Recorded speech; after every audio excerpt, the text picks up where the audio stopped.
BIRTH birth. BERTH birth. രണ്ട് വാക്കുകളുടെയും ഉച്ചാരണം ഒരുപോലെ, എന്നാൽ ഇവയുടെ സ്പെല്ലിങ്ങും അർത്ഥവും വ്യത്യാസം. ഇത്തരം വാക്കുകളെ ഇംഗ്ലീഷിൽ പറയുന്ന പേരാണ് ഹോമോഫോൺസ്. ഇനി നമുക്ക് ഓരോ വാക്കിൻ്റെയും അർത്ഥവും ഉദാഹരണവും നോക്കാം. BIRTH ബർത്ത് ഒരു നൗണാണ്. ഇതിൻ്റെ അർത്ഥം എന്താണ്? The act of being born, ജനനം. ഇനി അതിനെക്കുറിച്ച് ഉദാഹരണങ്ങൾ നോക്കാം. My birth date is 15th August. മറ്റൊന്ന്, the baby's birth brought great joy to the family. Next one, she gave birth to a healthy baby boy.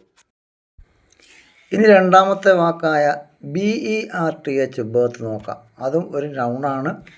അതിൻ്റെ അർത്ഥം എന്താണ്? A bed or sleeping place on a train or ship. ഷിപ്പിലോ ട്രെയിനിലോ ഉള്ള നമുക്ക് ഉറങ്ങാനുള്ള സൗകര്യമുള്ള ഒരു സ്ഥലത്തെ അല്ലെങ്കിൽ ഒരു ബെഡിനെയാണ് പറയുന്നത്. അതിനൊരു ഉദാഹരണം പറഞ്ഞാൽ, I booked a lower berth on the train. ഞാൻ ട്രെയിനിൽ ഒരു ലോവർ ബർത്ത് ബുക്ക് ചെയ്തു. മറ്റൊന്ന്, the ship has comfortable sleeping berth. ഷിപ്പിൽ സൗകര്യപ്രദമായ സ്ലീപ്പിംഗ് ബർത്ത് ഉണ്ട്. ഇനി രണ്ടാമത്തെ meaning, a place for a ship to stay in a harbour. അതായത് ഹാർബറിൽ ഷിപ്പുകളൊക്കെ സ്റ്റേ ചെയ്യുന്ന സ്ഥലത്തെയും എന്ത് പറയും? ബർത്ത് എന്ന് പറയും. അതിനൊരു ഉദാഹരണം കൂടി നോക്കാം. The ship returned to its birth.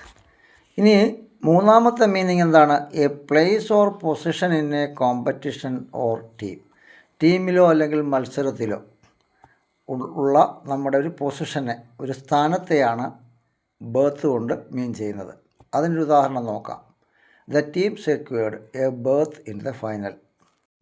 ഒരു ടീമിന് ഫൈനലിൽ കളിക്കാനുള്ള ഒരു സീറ്റ്, ഒരു സ്ഥാനം കിട്ടി എന്ന് പറയുമ്പോൾ the team secured A birth in the final എന്ന് നമ്മൾ പറയും.